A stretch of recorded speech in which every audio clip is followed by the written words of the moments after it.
I saying? Hey everyone, welcome to your Oh, sorry. podcast. Hey everyone, welcome to your husband's podcast. My name is Kim, I'm your girl Court. and this is a podcast where we talk all kinds of book shit, all book shit. So tell them about our episode today. So today's episode is going to be about romance. It's our Mm-hmm. so it's our top shared genre, between the two of us. So Mm-hmm. we figure it would be best to start off with romance. So that's what we'll do. I love me a romance book. Listen, so for me personally, I hopped back into romance through audiobooks, and that's kind of really what really like hooked me into audiobooks to kind of begin with. So I'm a big romance girly. The spice level depends. What do you think? Yeah, I was about to say I personally, some I don't need it to be like a 5 out of 5 spice level personally to enjoy the book. Sometimes I want spice, sometimes I don't. Sometimes I want it in the middle. I don't want like a consistent read of a bunch of spice or a consistent read of Some people no have a spice. very interesting way of spice. Yeah. I've learned through audiobooks and romance novels that there's a lot of women out there that like very different things. Yeah, it's like some books Tessa Bailey, what's up, girl? Girl. Girl. I read. So the first book that I've ever read, there was a romance book, and I realized, I was like, okay, this is a lot of spice. It was a Robbie Renee book.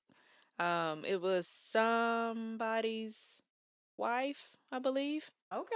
I believe it was called Somebody's Wife, but it's a Robbie Renee book. But from what I've read so far, most of her books are pretty spicy, and it was like spicy from like mm, almost from beginning to end, and I'm like, okay, girl. Damn. So I nobody can top it. I like a good mix of plot and then throw some spice in there. Throw some spice in there. Yeah. All right. So you wanna kick it off? You wanna give your first romance wreck? So my first romance wreck is probably the first romance book that I ever read, because I started out with thrillers, and I read thrillers for like a few months straight, and then I just kind of started to plateau. So I'm like, okay, maybe I should try something else, so I tried romance, and then I tried an e-read on romance because I was really just reading a bunch of physical book thrillers. So I'm like, okay, this is all new to me. But anyway, so it's a book called Curvy Girl Summer by Danielle Allen. So in this book, Aaliyah, she is 29, but she's determined to have a boyfriend by her 30th birthday. Um, and what she's been doing is kind of going on, blind dates like every week at this same bar. Um, just to try out to see, who's boyfriend material. But, it was a lot of like lies, a lot of like catfish and everything that was taking place. But Love a there was good one catfish. guy that was in her corner, the whole time throughout it all. And it was the bartender, at the bar. So, and he suggested she, join a dating app and everything. And that's kind of how, that's kind of how everything went. And he was just kind of like, um, why don't you have your dates here at the bar, so that way, I can kind of like vet them for you, or if anything kind of goes sideways, then I can kind of get you out of there. So anywho, without telling too much about the book, that was my first favorite romance novel, I would say. Girl. That's cute. I haven't read that one. Yeah, and they just, which it's a standalone, Yeah. but they just came out with a Courtney's a second one. standalone I queen. am a standalone queen, but they just came out with a second one called Plus Size Player. So I'm in the middle of reading that one now. And that kind of covers the story of Aaliyah's best friend, Nina Ford. So Love it. yeah. All right, we're hopping over to me.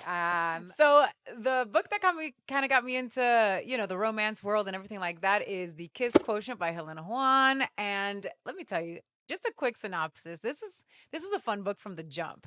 So quick synopsis is Stella. She is kind of trying to find her way through the dating world, and she honestly, it's not something that fully clicks for her. The cool thing about it is that she's autistic, and it's noted in the book, and I thought that was really cool aspects of it. And I came to find that this particular author kind of highlights autism throughout lots of her books. So Stella just was not clicking with the dating world. So what does this girl do? She hires a male escort to pretty much help her navigate through the dating world. And of course, one of my favorite tropes, they start fake dating and then things get crazy from there. It's the right amount of spice.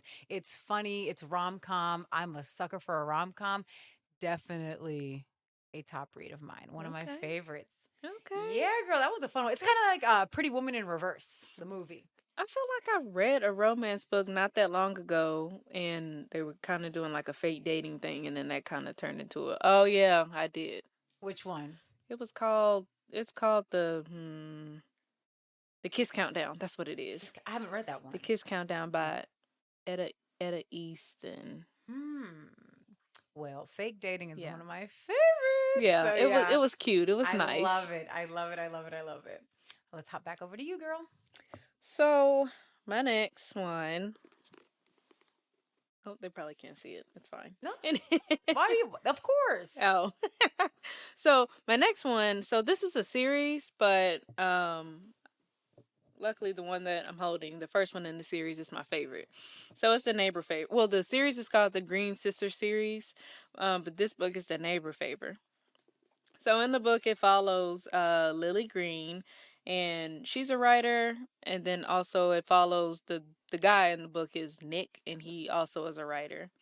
Um the series follows Lily and her two other sisters. But yeah, basically, she's a shy bookworm, and she enlists in her charming neighbor to help her like score a date, like a wedding date.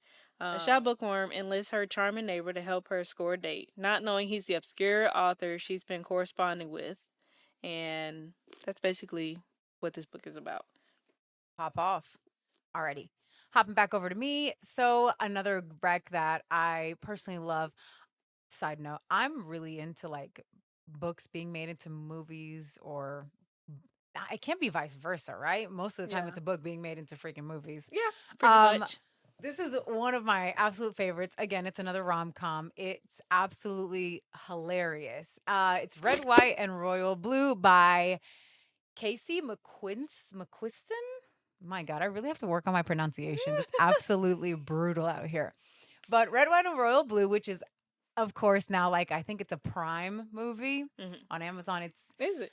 yes, it's absolutely hilarious. So this, just a quick synopsis. This book kind of follows along the two main characters, one of which is the Prince of England, and the other one, of course, is the first son of the United States. And it's an enemies to lovers. I love enemies to lovers. That's another one of my favorite tropes. And my God. So the fact that it kind of goes through enemies to lovers, they obviously find each other throughout engagements, because they're in politics and they're the children of politicians. So what does the child of a politician have to do? Everything has to be very primp and proper and all together. Yeah. And of course, our main character coming out of the US is not that at all compared to that one coming out of England. So lots of drama ensues, and they eventually figure out, oh wait, we kind of really like each other. And I also love it because it's a queer romance. People, lots of gay stories aren't told, and this one was, honestly, you hit the ground running with this one. It is funny all the way through. Lots of fun moments. Highly recommended. Yeah. Yeah, you gotta read this one for sure. Red, white, and royal blue. Okay. Yep. Okay, I'm gonna put that on my list. Read it, girl. So, my last recommendation, that is one of my favorites. Not necessarily this one, but this is another series, the Dream Harbor series. This one in my hand is the Strawberry Patch Pancake House. This is the fourth of the 5 books in the series. But anyway, so Dream Harbor, it's like this Stars Hollow type town, like from Gilmore Girls. And so like each book in the series, it kind of focuses on a different store that's kind of like in their town. So this one is the Strawberry Patch Pancake House. It's a pancake house that it follows a chef who he was living in, I think he was in Paris, But anyways, so he had to come back to town because he found out he had a daughter. He found out he had a 5-year-old daughter. And so he had to kind of go from his life as a chef to kind of working at a diner in the local town, to be able to take care of the daughter that he just met. However, he couldn't really do it all by himself, so he needed a nanny. So he found Iris, and Iris was the nanny. And from there, without telling too much, that's kind of where that's who the love story is between, and then it kind of goes from there. So, grumpy chef meets bubbly nanny, basically. Oh, cute. So this series, I have heard so many people actually really love the series. It started with which one was it? So the first one is the Pumpkin Spice Cafe. Yes. Then the second one is the Cinnamon Bun Bookstore. The third one is the Christmas Tree Farm, and then the fourth one is the Strawberry Patch Pancake House. Oh, And the there's fifth one four. hasn't come out yet, but it's a gingerbread bakery Blueberry of some muffin. sort. So Not the blueberry. Got it. no, but I think it'll be set around Christmas time if I'm not That's mistaken. cute. So People love a good Christmas time setting. yeah, Girl. and that's about saying each one of those books, they're kind of the first two books. I would say they're set in the. I would say Pumpkin Spice is set in the fall. Cinnamon Bun is set in the summerish time. Christmas Okay. Tree Farm set during Christmas time. Strawberry Patch that was more springtime. And then, like I said, I believe the Gingerbread, the last book, will be like Christmas-ish time. So Pop off. it gives you like all the season vibes. It gives you the small town vibes. I love it so much. We should probably also definitely look into dates and stuff for releases and things like that. Yeah, that'd probably be good. It would be good. Pop off. All right, was that your third recommendation? It was. Okay, yay! Because now we're on. I lost track. Y'all, she is so excited to talk about this next series. Yes, I love. Okay, so I'm a Abby Jimenez stan. I love her. I really like her writing style, and I don't know. So let's just go off of one of my favorite series based off of the many series that she has done, and what is it? A Part of Your World series. And that one consists of 3 books. And the first one is A Part of Your World, Yours Truly. And the last one is Just for the Summer. Right? Yes.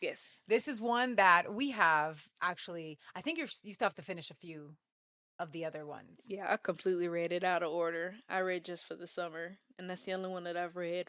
But I fell in love with the book and with Abby Jimenez and her writing from reading that book. A win is a win. We'll take it even if it's out of order. So my favorite book out of the series is Yours Truly. This one's a fun one. So they all kind of, I don't want to say base themselves in a medical field setting, but the second one definitely does. Okay. Yeah, because in Just for the Summer, from what you read, it was what was it? The husband. Mm-hmm. The husband that worked at the hospital. Yeah. So the first one, the main female character worked for that hospital as well. And then in the second book, these 2 characters actually work in said hospital. Yep. Pause. So my favorite book out of the 3 is definitely Yours Truly. And this is the one that takes place inside of the hospital that kind of connects all 3 books. You said the first one does? Yours Truly? Second one. A Part of Your World. Yes. Part of Your World is first. Yours Truly is second. And then okay. Just for the Summer, which is the one you read, is our third one. Okay. And it kind of works out because the main character in Just for the Summer works at that hospital as well. Okay. Mm-hmm. Okay. That's one thing I really like about Abby Jimenez books is that she finds a way to kind of interlink the world that she creates, and it's all interlinked with itself. And I love it. So pretty much just a quick synopsis of Yours Truly. These 2 people, female main character transfers into this hospital and is looking to get this huge promotion and meets technically the person that's kind of going against her in this promotion. And he's a total asshole. So they're just assholes to each other. And again, it's kind of like an enemies to lovers, but we cut the enemy part in half because so the male main character, he kind of figures out he's being a total ass after pretty early in the book. And he writes her a letter explaining why He's such a dick. And from there, everything kind of like mellowed out. There's lots of stuff that obviously happens in between, but this is definitely a must read. One of Abby Jimenez's, in my opinion, best books out of all it. But the whole series, that particular series in general, is really, really good. So that's my pick for the third romance wreck of the day. So yay. Needless to say, she's gonna probably make me read this as Yes. well. You're gonna read all of them. My TBR list is already long as hell. I bet. And then I'm gonna need a separate list for TBR that Kim is says. requesting. Not So, requesting, says. Says. Must do. Yep. It's not up for debate. No. It's fine. We'll figure it out. She'll figure it out. She's maybe. Maybe. I don't Well, know. we'll see. We'll see. We'll see. Anything else to kind of wrap it up? That's really it. Honestly, that's about the end of the romance episode. Episode 3 though. Haha. Thrillers. That one's Courtney's biggest jam. I'll That give is her my that. jam. That is She my is jam. the thriller person. She knows the ins and outs of that world. Yeah, and I'm gonna have so much trouble trying to figure out what are just like 3 that I would recommend for y'all. So stay tuned. We'll be back soon. I have to get my life together for that one. My Rex will be light. I'm not very versed in that world, but we'll give it a go. We're going to give it a go. But until next time, I'm your girl Court. I'm Kim. See y'all. This is Your Husband's Podcast. Tell your husband I said hi. Hi. Bye. The hand gestures.